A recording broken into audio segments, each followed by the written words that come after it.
hor, ikke gofte vi dans I mamma verto hor, ikke gofte vi dans I mamma verto hor, Jan sjulak I snavling ravaknan sjå, si skolte gantaller barnen von hor, Ika her I roichaks brranal musron, Hori, hori, harmo, O hi mitovatir mo kavina ho, Echol mo gragrenge karto hor, Ike gufse vitan si mamma vertor.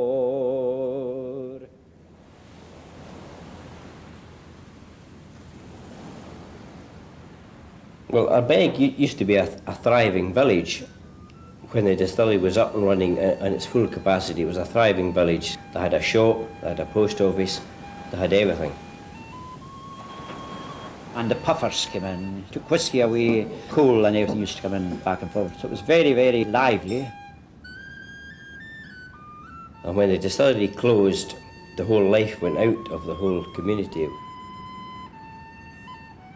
It was just devastating. It's a job that men have done all their life, really, and they weren't maybe skilled in anything else. So people had to move away. The whole village just sort of died.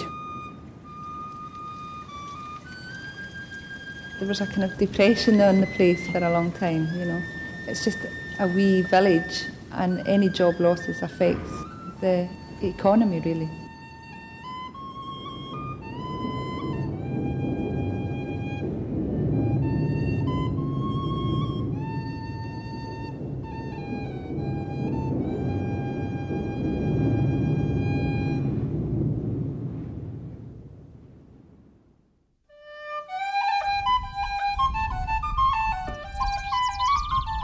Because of conditions, I can only assume the distillery was closed in 1996 and put up for sale before it was bought by Glenmorangie plc in February of 1997. And since then, obviously, we've invested, as I say, a lot of money, a lot of capital, and a lot investment in the people as well, it has to be said. Well, we couldn't really believe it till it did happen, you know, sort of. But then when we saw work, you know, progressing, it was really lovely. In an industry now where things are disappointingly going so much the other way, distilleries are closing down, it's very rare for a distillery to be brought back from the dead. The distillery itself has definitely changed.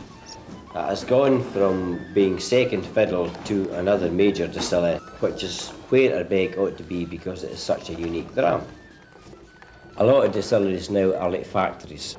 It's all stainless steel, it's all just the way they want it for the tourists, but Ardbeg is just very, very traditional. They've tried to keep to the original and not try to, you know, make it something really snappy and high-tech.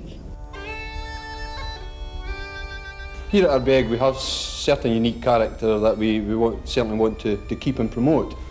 To walk through the old malt storage area, for example, to see the Bobby mill in operation, to see the wooden washbacks, to see the majestic stills in the still house. We want it to be a complete and refreshing tour for any visitor that comes here.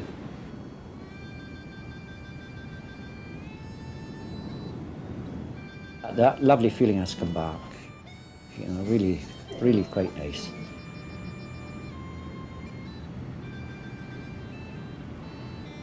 I salute Ardbeg for coming back to Islay and helping in our regeneration.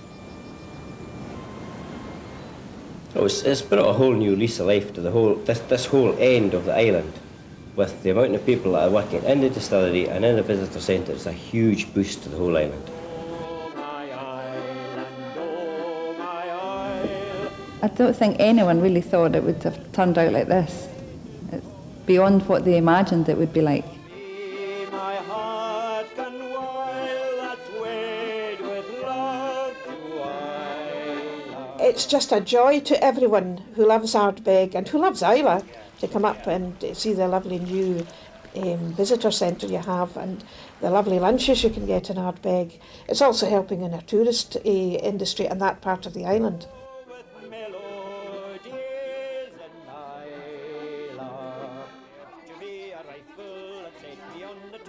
We've had people from Latvia, Israel, Bosnia, the most bizarre, out-of-the-way places.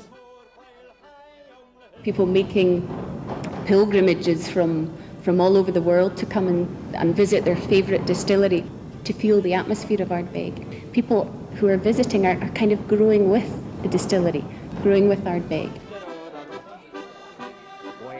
We were very, very fortunate to actually win Distillery of the Year in 1998, with Glamorganshire Distillery having won it in 1997, so company-wide it was great. It was a really good motivator. I think Islay is so much different from the mainland, mainly because the peating levels are much more substantial than the mainland. It's really only when you come to Islay that you start tasting whiskies of this character. And because of that holds a special place for people to come and visit Islay, because the whisky is so different. The sheer strength and the sheer hit, you know you've had an Ardbeg. I have now been converted to Ardbeg big time. The 17-year-old has really captured the imagination, and the launch of the 10-year-old is going to be paramount.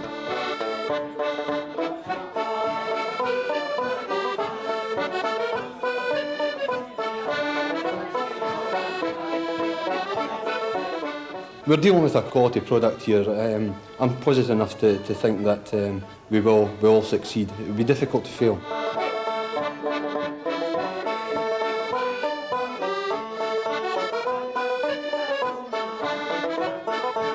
It's been a tremendous transformation, and Ardbeg has gone from strength to strength.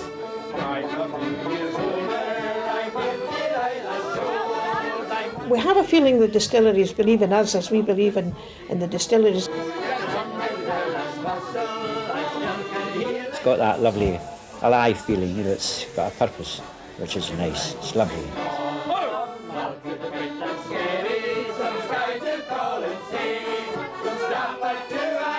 We're looking at Ardbeg long term, and Glamorganshire have been are heavily behind Ardbeg, very heavily behind Ardbeg.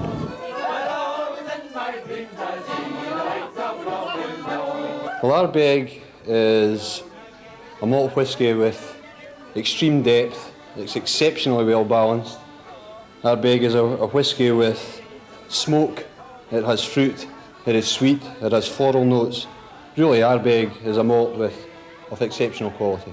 It is the most heavily peated malt in Scotland, and it is an Islay malt, and it is absolutely unique, and it is the best whisky in the world. Cheers. Slange.